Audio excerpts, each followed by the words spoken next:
Welcome to School Talk. Today we're going to talk about some of the opportunities that students in Rock Hill School District 3 have in their different instructional programs. And our first guest is Dr. Joya Holmes. Dr. Holmes, welcome to School Talk. Thank you. Would you just share with our audience, I know you're new to your position, share with our audience what your job is. What do you do every day? Well, I love my job. I love my new job. I get the opportunity to share with our families and our parents and our students in the district a little bit of information about our choice programs. We have several that range from elementary programs, middle, and high. So I get the opportunity to encourage people to learn more about our programs and to enroll in them. So recently we had a choice fair. And I think that was at Sullivan Middle School. Correct. And we had a great turnout. We have another choice fair that is coming up. Yes. Talk to me a little bit about the choice fair and what can parents expect if they come to that choice fair. Okay. Well, our next choice fair is scheduled for January 25th in the evening from 6 to 8 p.m. It will be at the Kenneth Monroe Center on Saluda Street. And at the choice fairs, we have each of our choice programs set up with tables and with representatives from each program. Sometimes there'll be the principal, guidance counselor. We have parents who participate. But at the fairs, participants can learn more about each program because all of them are represented there. They can go from table to table learning a little bit more about each program and have the opportunity to ask specific questions of the principals and the representatives who are there. And so they can see all of the different schools that are represented. And then there's also an opportunity for our parents to take tours of specific schools. Absolutely. So each school sets up several dates during the school day for some of them and some in the evenings for parents and families to tour the school, see the classrooms, and actually see instruction in practice. And so they can get an idea of what educational opportunities are available for their students as far as what the learning looks like and what those differences are in each classroom for each program. And I want us to take a little bit of time to kind of talk through each one of them, but let's start specifically with our language immersion program. Can students go into that language immersion program at any point, or is there a specific grade that they need to enter our language immersion program? Well, because of the nature of the program, we prefer for the entry point to be kindergarten so that students are acclimated to that basic level of language initially. However, we do allow students to test in when slots are available in first grade. So if that option presents itself, we do allow families to enter at that point as well. And the languages that we teach in our language immersion program include Spanish and Correct. French. Correct, yes. So tell me what's new with language immersion. We have a big project coming up. Can you share with our audience? This project is huge and we are super excited and really proud of what's happening. We are taking our 3 different campuses, our 3 different programs for French and for Spanish and bringing them all together on one campus. And that campus will be located on what's currently the campus of Sullivan Middle School, but this school is going to be beautiful and amazing and a great place for our language learners.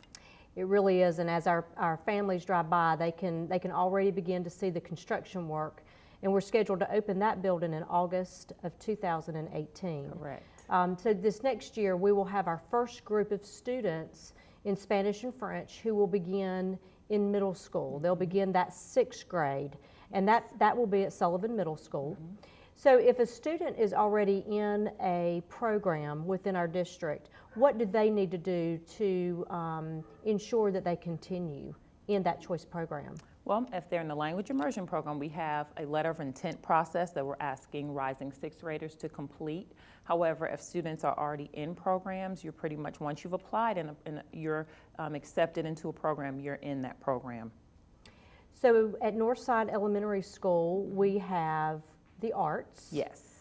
And so parents can visit at the choice fair and they can see the principal and some teachers from Northside and ask questions about how they integrate the arts into the classroom. Talk to us about what's offered at Oakdale Elementary School. Well, Oakdale Elementary is a STEAM school, and so at that school we provide different opportunities for students who have just an interest in science, technology, engineering, the arts, and mathematics. The great thing about that program is it's a foundational program because we have 2 other STEAM schools We have Saluda Trail Middle, which is a STEAM school, as well as South Point High School, which is also STEAM. So those students get that foundation in Oakdale, but they get to carry it through their entire school career.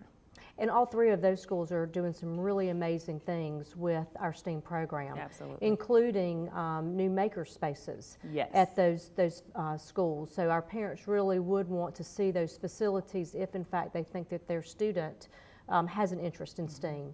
What about Rosewood? Rosewood has been a language immersion, but they've also been an international baccalaureate. So can you talk just a little bit about our IB program and the schools that have IB in our district? Absolutely. So as you said, Rosewood is a part of the IB program. They offer a PYP program, which is primary years. Once students complete that program and are acclimated with the principles of IB, the learner profile, students are able to move on to Sullivan Middle School, which also has an IB program, the middle years program. Each of our high schools, each of our 3 high schools offer a diploma program, which really is a phenomenal program, and students can work their way through that as well. But those foundational pieces, again, are start with Rosewood with their program, and then the middle years program at Sullivan.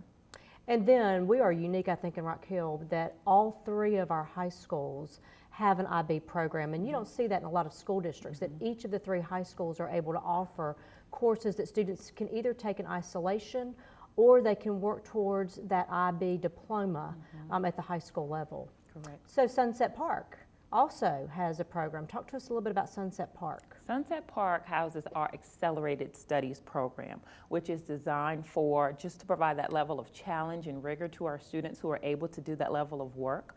We have our great gifted programs there, but also students in any class, regardless of being identified as gifted or not, are receiving that level of challenge and just encouraged to do that level of thinking and that level of work. So is a parent required to come to the Choice Fair in order for their student to be able to participate? Well, the options are limitless because they don't have to actually come to the Choice Fair because we've done so many things online. Our application will be online. We have the registration for our school tours that are online. So those opportunities don't lie in simply the face-to-face interactions, that they do have an opportunity to sign up and learn more about our programs by going to our district's website. So at what point do parents need to make a decision? If they do want their child to go to a choice program, is there a date by which time they have to indicate that to the district, and how do they go about doing that? Okay, so on our website, beginning December 5th, our online application will go online and will go live.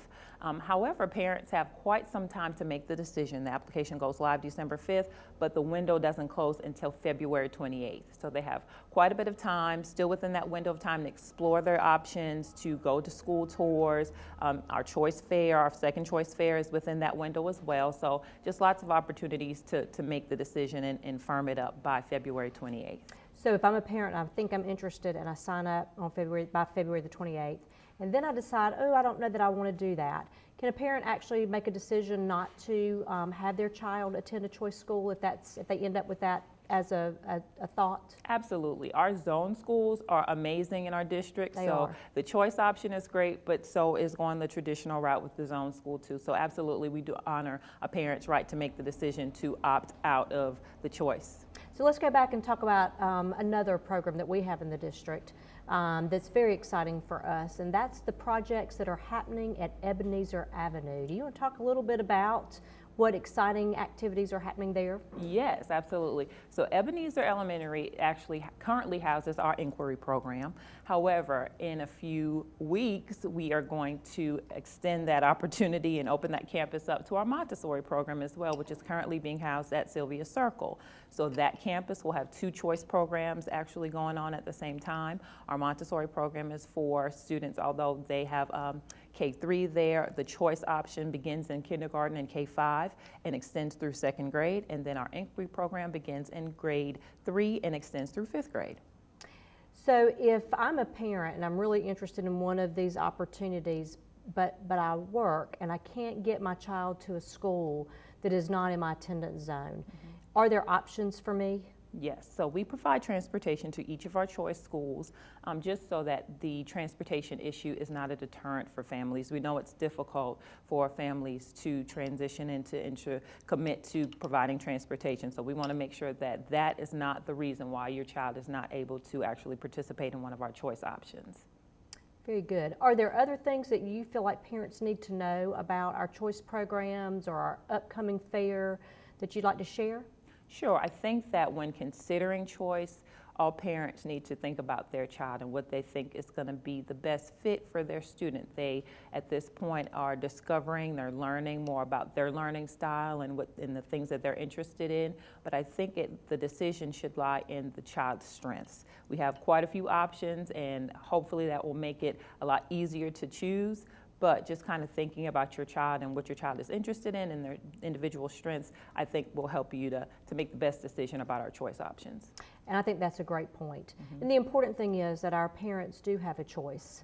And we have some great options, but we also have the choice of staying at your particular zone school. And as you mentioned, all of our schools are excellent. So we do encourage our parents to come to the next choice fair if they're interested. I thank you for being with me today. We are glad to have you in your new position. And when we come back, we will talk to Mr. Riveri at the Career and Technology Center. And we're back with Mr. Ron Riveri, the director of our Applied Technology Center. And thank you for being with me today. Oh, you're welcome, and thank you for the invitation. This is our first time together on Yes, School Talk. That's correct. We're so glad to have you in Rock Hill. Tell our audience a little bit about where you were prior to coming to the Applied Technology Center as director this year. Okay, well, my career actually started here in Rock Hill School District 3. I was at Rawlinson Road Middle School where I taught and coached. Then when I left Rock Hill in 2002, I was here 10 years and went to York, ran the Floyd D. Johnson Technology Center in York, and then from there I went to the State Department for a couple years, and now I'm back home, back in Rock Hill Schools, and I'm so thrilled to be here, and thank you for the opportunity. And when you were at the State Department, you were actually responsible for all of the Applied Technology Centers in the state. Yes, I was the South Carolina State Director for Career and Technical Education, and that included the 16 technical colleges, making sure that the Perkins funding flowed to those schools as well, in addition to secondary schools. So you bring a wealth of experience back to Rock Hill, and we're really glad to have you. So when you came to the Applied Technology Center this summer, we were doing a little bit of a facelift here. Yes, major. Tell us a little bit about, I know as people drive by, they may not necessarily see, but if they come inside, what are some things that they would see that's different here at the Applied Technology Center? Well, in the spring, the staff here actually had to move out. They had to pack everything up. Everything, equipment, yes. Everything. Yes. They had to make all 3 buildings ADA compliant, handicap accessible, and all new sprinkler system, basically all new ceilings, new paint,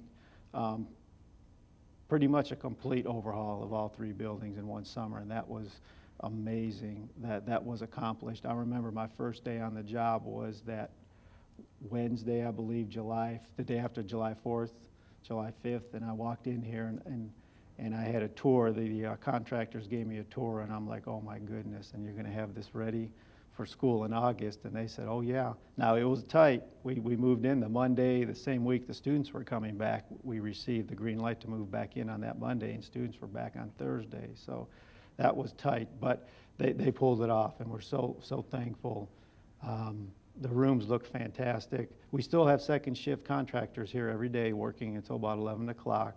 We have a lot of electrical issues still and maybe some door hardware, but for the most part, we're fully functional. And your faculty and staff did a great job getting moved in. Yes, they did. One of our state goals, our Superintendent Spearman, and of course our district goal, is to make sure that all of our students leave Rock Hill Schools college or career ready.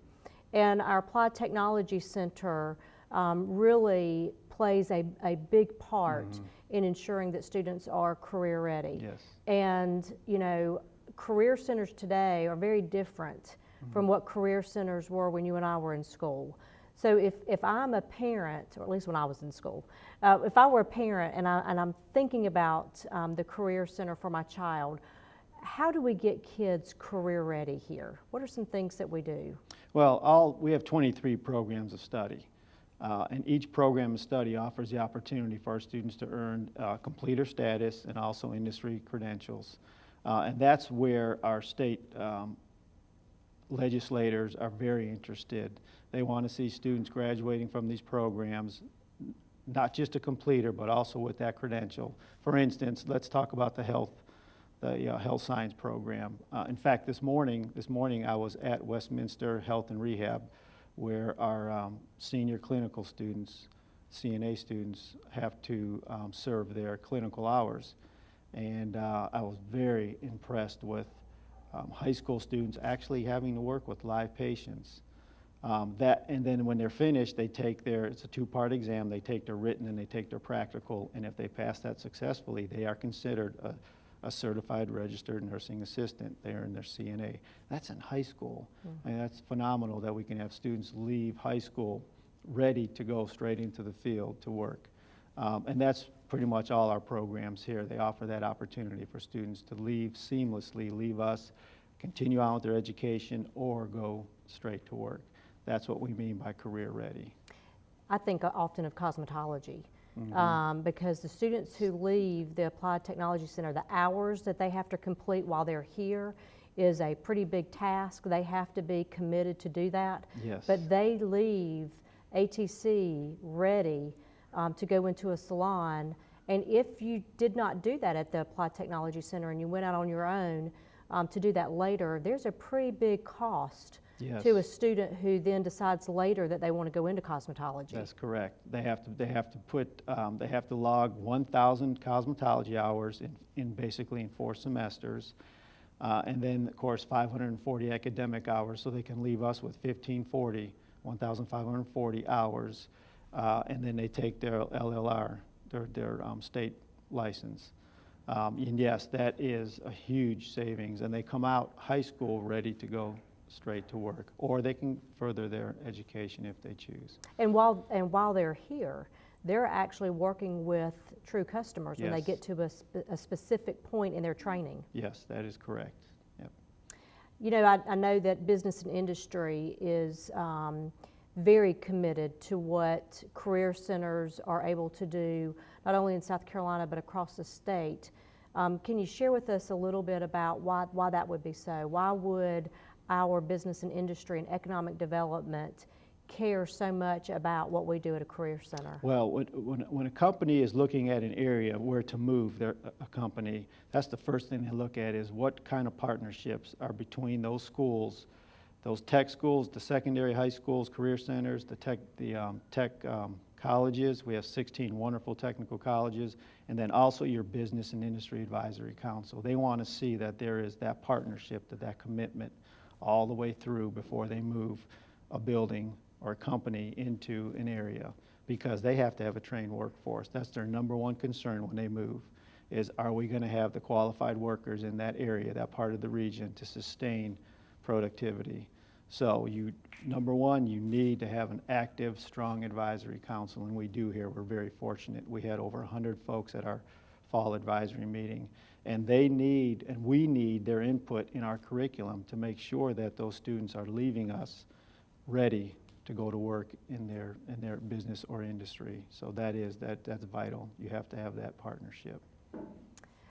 I'd love to talk about all of our programs, and we're not going to have time today, but we are going to have a video in a few minutes that we'll be able to show. Yes. But talk a little bit about your logistics, because your logistics program here at ATC has been visited by school districts across the country. So share with our audience a little bit about what your logistics program does. So it was the first one, actually it was the first one in the country, our distribution logistics program. David Finley does a wonderful job, and in fact, what makes this program so unique is that right next door to the Career Center is our district facilities and maintenance warehouse. And the students actually have an area of that warehouse where they have to maintain everything that's involved in warehousing, organizing a warehouse as far as incoming product, products leaving that, being dispersed out to the various schools.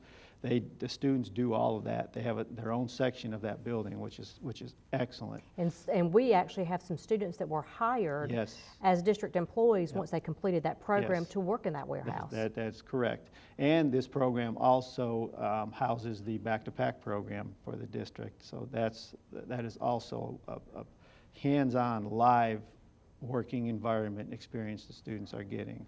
So that's why we receive a lot of visitors to see this program, because they want to see that setup. But we are fortunate, like I said, we are extremely fortunate to have that facility right next door to us so we can make that happen. The students just have to walk across the street. Talk a little bit about the books that logistics class Yes. distribution center takes care of. Yes, now that's farmed out that's over the entire country. That's not just local, that's not just regional, that's everywhere. So they get their hands, they get to dabble with a huge database. And to organize, just to manage that can be a logistical nightmare. But with the software that we have available to us today, and the students are learning valuable skills. That's why we call it distribution and logistics. Your teachers are excellent here at ATC. Yes. And they're not, I was a high school English teacher, but I could not teach at the ATC. So talk to us a little bit about the experience, expertise of the instructors that are here at the Applied Technology Center. Yes, we are fortunate that the majority of our instructors actually worked in that field and made a living doing what they teach. And including myself, I started off in the automotive industry. I worked for Shell back in Ohio before I went into education. When we can have an adult bring the experience from the world of work to the classroom and share that with the students, that is huge, because they know what it takes. They know what the students need to have in order to become successful in that working environment. That we are so fortunate here that, like I said, just about every one of our instructors have had that field experience. And you have to, for some of the positions, you have to have at least 4 years, a minimum of 4 years of experience in order for you to teach that program of study. And not only are they teaching them their specific job, but they're also teaching them soft skills. Yes, that's critical, and that is what our business and industry folks are stressing to us, that they see the most need in that area, is that we need these students to come to us knowing how to communicate, knowing how to shake somebody's hand, look them in the eye, introduce yourself, shake their hand, and be a team player, work in a collaborative environment and be able to give and take a little bit. That's huge. Those soft skills is what can make or break you. You can be the smartest person in the world, but if you cannot communicate with folks and get along with folks, really, basically, then you're no good for that company. So that is huge. Those soft skills make a huge difference. Even the show that we're on today, School Talk, is being done by students. That's correct. Here at the Applied Technology Center. Yes, in fact, this is the media technology program. This is their lab. They have a classroom across the hall, and this is and we're so fortunate that every piece of equipment in this lab was replaced several weeks ago. So they are using state-of-the-art equipment, and they're going to leave here very well prepared. That is amazing. That is great. So if I'm a parent or a student, how do I find out about the programs that are offered here? I'm glad you asked that question, because this very program just posted a video on our website.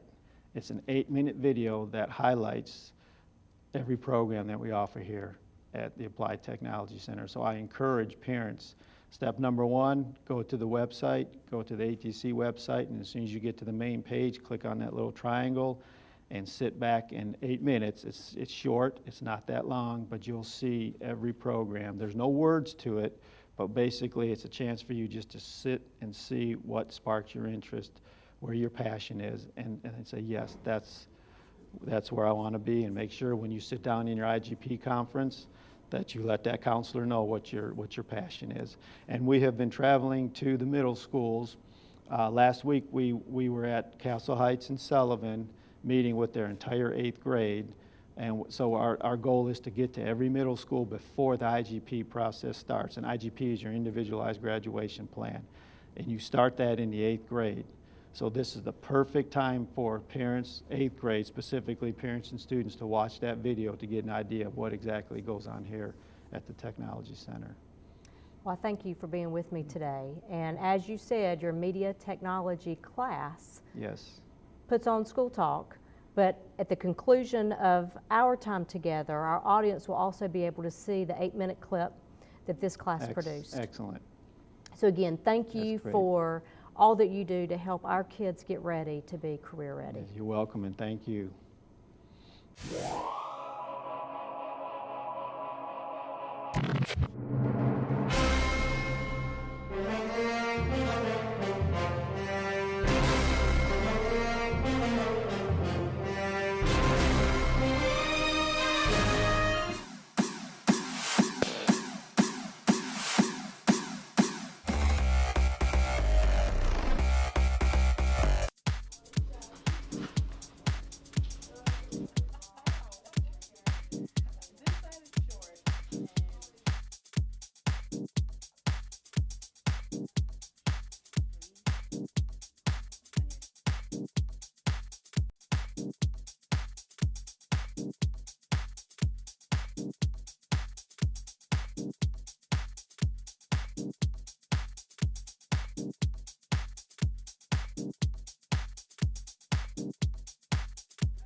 thank you for being with us for this edition of School Talk. Thank you to Ms. Mensinger's Media Technology class and to Matt Thompson, who was today's director. And we will see you next time on School Talk.